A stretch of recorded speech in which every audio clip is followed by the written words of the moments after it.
Just checking, sis. Baka lang may ginagawa kang hindi magugustuhan ni Dad.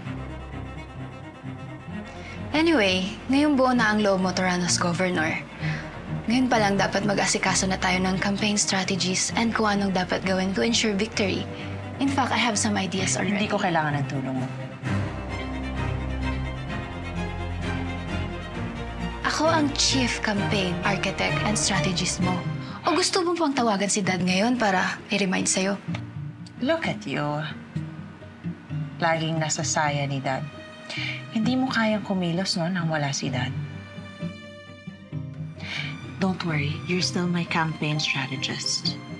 Or whatever you want to call yourself.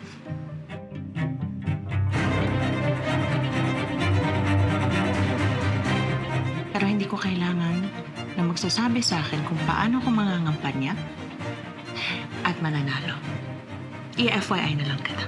Hindi ako papayag na FYI mo lang. Mas lalong hindi ako papayag na may babaeng nangingialam at walang prinsipyo. Anong sabi mo? Bingi ka din pala.